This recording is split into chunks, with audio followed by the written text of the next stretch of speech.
جب میں نے پچھلی دفعہ بھی عرض کیا تھا کہ یہ دوائیاں جو نسخوں سے علاج کرتے تھے ہمارے حکماء، اور اب بھی جو دوائیاں دی جاتی ہیں، اجزاء جو ہیں وہ تو آسانی سے لکھ دیتے تھے اعضاء. میں نے ان کے متن میں بیٹھ کے دیکھا ہے دلی کے حکماء کے ہاں تشخیص بھی بڑی آسانی سے کر لیتے تھے، نسخہ بڑی آسانی سے بول ہی دیتے تھے، ساتھ نسخہ نویس ہوتا تھا. نسخہ لکھنے کے بعد وہ نسخہ ان کو دکھاتا تھا اور وہاں وہ سوچ میں پڑ جاتے تھے کہ 3 دانے منقے کے نہیں، 5 دانے، 3 ماشے کے لیے یہ اس کو 6 ماشے کر دیجئے. میں نے یہ بھی دیکھا ہے، بڑے اچھے حکیم ہوتے تھے، یہ طب میرا اپنا مشغلہ بھی رہا ہے، کہ انہوں نے آگے کہا مریض نے کہ جی یہ میں لے تو گیا تھا نسخہ، کچھ آرام نہیں ہوا. کہنے کس طرح سے پیا تھا؟ کہنے لگے کہ جی وہ جوش دے کے آپ نے کہا تھا نا کہ پی لینا، جوش دے کے بھاپ نکل رہی تھی. کہنے کہ ہاں. کہنے لگے نہیں، بھاپ نکال دینا، کنکنا کر کے پی لینا، پھر آنا کل. اور اس آیا اور اس نے کہا کہ جی آج تو آرام ہو گیا مجھے. ذرا سا توازن بگڑا ہوا تھا، وہ ذرا سا زیادہ تیز گرم اس نے پیا تھا. انہوں نے اس کو وہ کنکنا کہتے تھے اپنی دلی کی زبان میں، بھاپ نکال کے پی لینا، کنکنا کر کے پی لینا. یعنی یہ چیزیں جو ہیں بڑی چھوٹی چھوٹی چیزیں ہیں، اثر بڑا دور تک جاتا ہے ان کا. توازن بگڑنا ہے نا ایک چیز کا. کئی دفعہ تو اتنا ہی کرتے تھے کہ وہ 4 دانے منقے کے بجائے 3 دانے کر دیتے تھے سر. اصل چیز جو تھی نا، اس کو اوزان جسے وہ کہتے ہیں، نسخے کے مختلف اجزاء کا، اصل حکمت یہاں آتی تھی ان کے ہاں کہ ان کے مختلف اجزاء میں توازن قائم رکھا جائے. تو یہ جو ہے توازن قائم رکھنا، یہ ہے حسن پیدا کر دینا. اسی کو حسنات کہتے ہیں، اسی کو حسن عمل کہتے ہیں، اسی کو الاحسان کہا گیا ہے. حل جزاء الاحسان الا الاحسان. ایک اور آیت بھی ہے اس سلسلے میں، یہ تھی 10/26.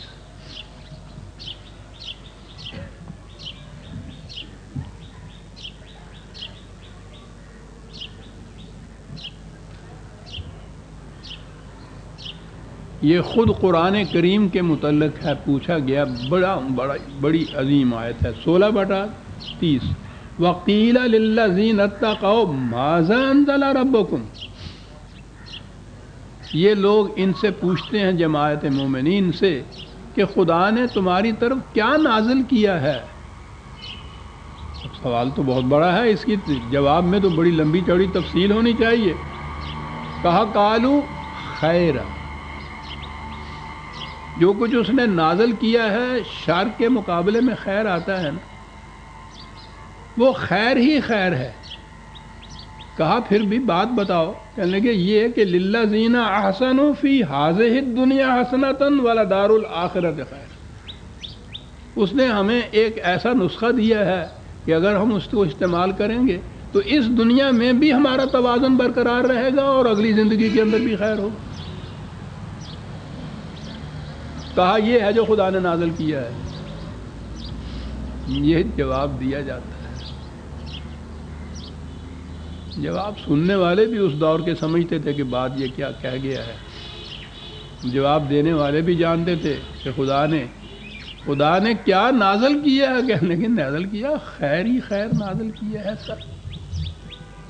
وہ کیا نتیجہ نکلے گا؟ فی ہذہ دنیا اصل توازن قائم ہو جائے گا اس دنیا میں بھی اگلی زندگی کے اندر بھی. یہ ہے جو خدا نے نازل کیا ہے. وَلَنِعْمَ دَارُ الْمُتَّقِينَ. بس اس قسم کے گھر ہوتے ہیں متقیوں کے لیے، بڑے عمدہ گھر ہوتے ہیں یہ. ایک گھر کے اندر ہی اگر توازن آپ کا صحیح ہو جائے عزیزان من، گھر جنت بن جاتا ہے. حل جزاء الاحسان الا الاحسان. اب بات سمجھ میں آ گئی کہ اس معاشرہ میں تعاون کی ضرورت پڑے گی، ایک دوسرے کی مدد کرنے کی ضرورت پڑے گی. تو اس ضرورت کے ماتحت یہ نہیں ہے کہ کسی کا کام اگر تم نے کیا ہے تو اس پہ احسان جتاتے شروع کرو ہماری زبان میں، بالکل نہیں۔ وہ ضرورت مند کیوں ہے؟ اس کا توازن بگڑ گیا ہے، جتنی اس کی ضرورت ہے اتنا اس کے پاس اتفاق سے نہیں آ رہا، کمی آ رہی ہے، اس کمی سے اس کا توازن بگڑ گیا تھا، وہ آیا ہے، تم نے اس کا توازن ٹھیک کر دیا، توازن درست ہو گیا۔ اور یہی مقصد تھا تمہارا کہ توازن درست ہو جائے، توازن درست ہو گیا۔ اس کا عمل کا نتیجہ خود اس کے اندر مضمر ہے، اس کا توازن صحیح ہو گیا، تمہارا مقصد درست ہو گیا۔ پھر اس سے کیا تم نے صلہ اور جزا، اس کی تمنا اور اس کی توقع اور اس کی فرمائش اور اس کا احسان جتاتے چلے جانا۔ کہا یہ معاشرہ ہوگا وہ جنتی معاشرے کی ذکر ہو رہا تھا۔ آگے چلیے، وَمِن دُونِهِمَا جنتان، پہلے بھی یہ آیا ہے، وہاں بھی یہ کہا تھا نا کہ دو جنتیں ہیں، یہ 46ویں آیت میں تھی، وَلِمَنْ خَافَ مَقَامَ رَبِّهِ جنتان۔ میں نے عرض کیا تھا کہ قرآن ہمیشہ اس دنیا کی جنتی زندگی کا بھی ذکر کرتا ہے اور پھر آخرت کی جنتی زندگی کا۔ اس کے متعلق تفصیلات بیان کرتے ہوئے کہا من دونہما جنتان، ان کے علاوہ اور دو جنتیں بھی ہیں، اس زندگی میں بھی اور آنے والی زندگی میں بھی۔ یہ دوسرے لوگ کون ہیں جو ان میں رہیں گے؟ ویسے مدہامتان، دونوں ہی سرسبز و شاداب ہے، لیکن ذرا سا فرق ہے ان دونوں کے اندر، عجیب فرق ہے۔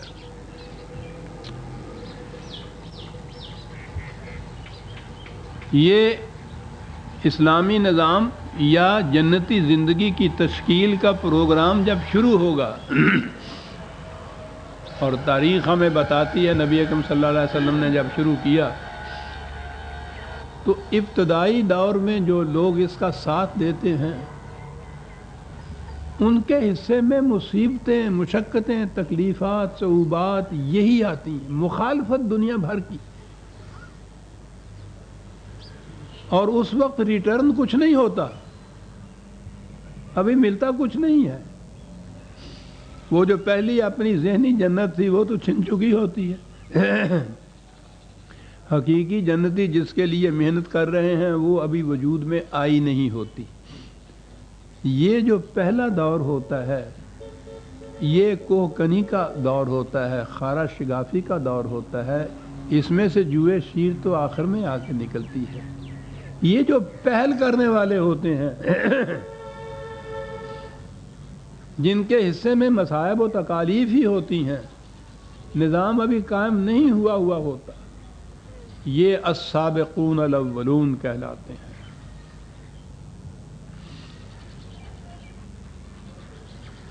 میں اپنے ہاں اپنی تحریروں میں اس کو عمارت کی بنیاد کی اینٹیں کہا کرتا ہوں۔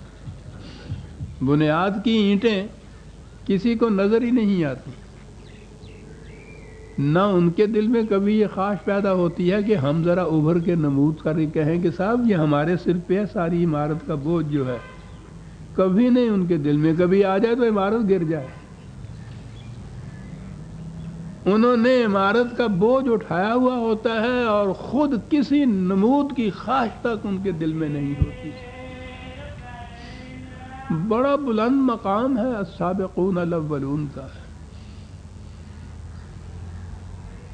یہ جو کسی اس قسم کے نظام کی ابتدا کرنے والے لوگ ہوتے ہیں ان کے حصے میں مصیبتیں اور مشقتیں ہی آتے ہیں۔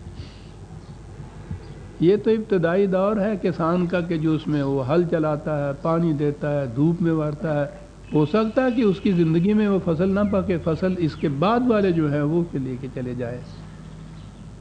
تو یہ جو ابتدا کرنے والے ہیں اس پروگرام کی، ان کا مقام بڑا بلند ہوتا ہے۔ قرآن کریم نے انہی لوگوں کو السابقون الاولون کہا ہے۔ اس کے بعد جو دوسرے لوگ بعد میں آنے والے ہوتے ہیں وہ اس پروگرام کو آگے بڑھاتے ہیں، مستحکم کرتے ہیں، لیکن وہ دور وہ ہوتا ہے کہ یہ اپنے پھل دینے شروع کر دیتا ہے اس میں۔